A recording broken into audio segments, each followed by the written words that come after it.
Hello everyone, welcome to my channel. I hope आप सब अच्छे होंगे। So we have to discuss in previous class the fundamental unit of life. हमने किसके बारे में डिस्कस किया था? The fundamental unit of life के बारे में। हमने जाना था कि the fundamental unit of life को ही हम सेल बोलते हैं। Cell is the basic structure and functional unit. And हमने उसमें मल्टी सेलुलर और यूनिसेलुलर्स के बारे में पढ़ा था।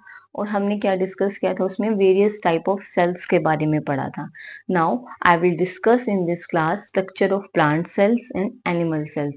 हम स्ट्रक्चर पढ़ेंगे प्लांट सेल्स का और एनिमल सेल्स का। जो प्लांट सेल्स होता है उसका स्ट्रक्चर ये है आपका, देन एनिमल सेल्स का ये। हम इसको डिस्कस करेंगे। अब देखो, जैसे ये जो आपकी लास्ट बाहर वाली बाउंड्री होती है, ये वाली बाउंड्री, ये आपकी क्या कहलाती है? Cell wall. एंड जो इसके अंदर होती है ये होती है आपकी सेल मेम्ब्रेन। एंड ये आपके राइबोसोम्स होते हैं और ये आपका न्यूक्लियस है पूरा। एंड इसके अंदर न्यूक्लियोइड है और ये कंप्लीट वैक्यूल है। एंड ये आपका गोल्गी एपरेटस है और ये आपका क्या है? क्लोरोप्लास्ट है। हम क्या बोलेंगे इसको?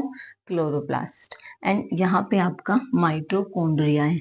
और ये क्या है आपका? ये वाला पोर्शन, ये होता है आपका RER, जिसको हम बोलते हैं रफ एंडोप्लाज्मिक रेक्टिकुलम। आई होप आपको प्लांट सेल के बारे में क्लियर हुआ होगा, स्ट्रक्चर के अंदर कौन कौन से पार्ट्स होते हैं।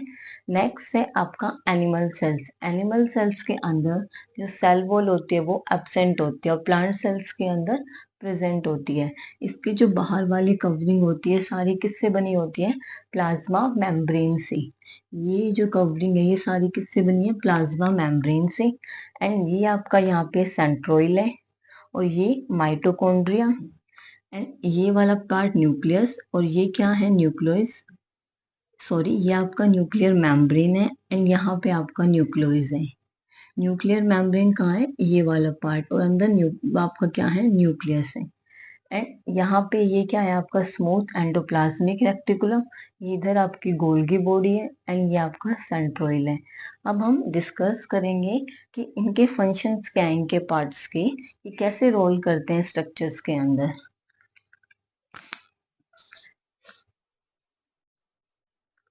करेंगे function of cell wall, nucleus, cytoplasm. इसके फंक्शंस को डिस्कस करेंगे, सेल वॉल के, न्यूक्लियस के एंड साइटोप्लाज्म के। सबसे पहले हम ये देखते हैं कि ये कहाँ पे प्रेजेंट होता है। जैसे ये आपका एक स्ट्रक्चर, एक सेल है ये मानो आप। इसके अंदर जैसे ये जो बाहर है ये क्या है? आउटर मोस्ट जो कवरिंग है ये क्या है आपकी? Cell wall. Outer most covering क्या है? Cell wall. सेंटर में न्यूक्लियस है एंड ये आपके क्या है? Cell membrane. जैसे कि हमने स्ट्रक्चर में भी देखा था, ये क्या है आपकी? Cell wall. एंड ये क्या है आपके? Cell membrane. एंड बीच में क्या है आपका? न्यूक्लियस। सबसे पहले हम सेल वॉल को डिस्कस करते हैं कि सेल वॉल क्या होती है। Cell wall, it is the outer most covering of the cell. Cell wall क्या होती है? एक आउटर मोस्ट कवरिंग होती है किसकी? सेल की। It provide support and protection of the cell. ये क्या करती है? सपोर्ट देती है एंड प्रोटेक्शन करती है किसकी? सेल की। सेल क्या है? It is the outer most covering of the cell. जो आपका सेल है उसकी जो बाहर वाली कवरिंग होती है वो आपकी क्या कहलाती है? Cell wall. And it provide support and protection of the cell. ये क्या करती है? सपोर्ट और प्रोटेक्शन देती है किसको? सेल को। It found in plants, algae and bacteria. ये कहाँ पे फाउंड होती है? प्लांट्स में भी, एल्गी में भी और आपकी बैक्टीरिया में भी। आपको मोस्ट इम्पोर्टेंट ये याद रखना है कि जो आपकी सेल वॉल होती है it not present in animal cell. जो सेल वॉल होती है आपकी एनिमल सेल्स के अंदर प्रेजेंट नहीं होती। आई होप आपको ये बात समझ में आई होगी। नेक्स्ट अब हम पढ़ेंगे न्यूक्लियस के बारे में। यहाँ पे सेंटर में जो हमारा क्या था? न्यूक्लियस था। न्यूक्लियस क्या होता है? हम न्यूक्लियस को क्या बोलते हैं? Brain of the cell. क्यों बोलते हैं हम ऐसा? हम न्यूक्लियस को क्या बोल रहे हैं? Brain of the cell. हम न्यूक्लियस को ब्रेन ऑफ द सेल क्यों बोल रहे हैं? क्यों? क्योंकि न्यूक्लियस के पास सेल की जितनी भी इंफॉर्मेशन होती है या हम एक ऑर्गेनिज्म से इसकी जितनी भी इंफॉर्मेशन होती है सब कुछ किसके पास होती है? न्यूक्लियस के पास। इसलिए हम क्या बोल रहे हैं? Brain of the cell. Next, अब न्यूक्लियस का फंक्शन क्या होता है? It store hereditary information. क्या स्टोर करके रखता है? हेरिडेटरी इंफॉर्मेशन, जैसे हमारी डीएनए की, जैसे मेक आरएनए एंड राइबोसोम्स। ये आरएनए और राइबोसोम्स हम पढ़ेंगे कि इनको बनाने में भी कौन हेल्प कर रहा है? न्यूक्लियस। फर्स्ट क्या पढ़ा कि इसके अंदर इंफॉर्मेशन स्टोर होती है। कैसी इंफॉर्मेशन? हमारी हेरिडिटी से रिलेटेड। हेरिडिटरी मतलब जैसे हमारे डीएनए से रिलेटेड, कि जैसे हमारी जो इंफॉर्मेशन है, लाइक जैसे हमारे जो फीचर्स हैं जो हमारे पेरेंट्स से मैच हो रहे हैं, उन फीचर्स के बारे में, उन फीचर्स जो फंक्शन है वो हम पेरेंट्स से जो मिले हैं फीचर्स, वो सारी इंफॉर्मेशन कहाँ स्टोर, कौन स्टोर कर रहा है?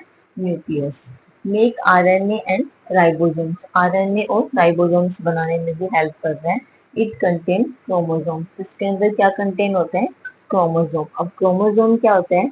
ये एक रोड शेप स्ट्रक्चर होता है। कैसा स्ट्रक्चर होता है? एक रोड शेप, इस टाइप से स्ट्रक्चर होता है। कैसा? Rod shape structure. It contain information. Chromosome कहाँ पे होता है? न्यूक्लियस के अंदर।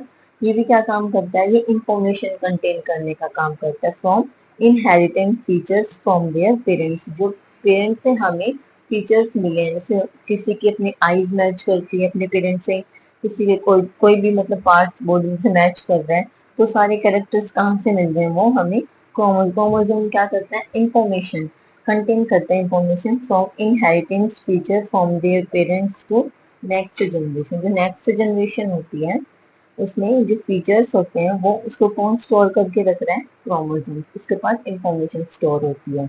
आई होप आपको ये क्लियर हुआ होगा। अब क्रोमोसोम्स कब विजिबल होते हैं हमें? व्हेन सेल डिवाइड, जब आपकी सेल डिवाइड होती है तो क्या हमें विजिबल होता है वहाँ पे? क्रोमोसोम्स। क्रोमोसोम्स कब विजिबल होते हैं? When cell is divide. I hope आपको न्यूक्लियस भी क्लियर हुआ होगा। देन अब है आपका साइटोप्लाज्म। साइटोप्लाज्म ये कहाँ होते हैं? ये तो आपके सेल मेम्ब्रेन के ये बीच में, यहाँ पे क्या होता है? साइटोप्लाज्म। साइटोप्लाज्म क्या होता है? ये एक जेली लाइक सब्सटेंस होता है। क्या होता है? जेली लाइक सब्सटेंस होता है। It contain water, salt and organic compound. इसके अंदर क्या कंटेन होता है? वाटर भी, सॉल्ट भी एंड ऑर्गेनिक कंपाउंड भी। It help in movements. ये जो आपका साइटोप्लाज्म होता है ये किस में हेल्प करता है? मूवमेंट्स में हेल्प करता है।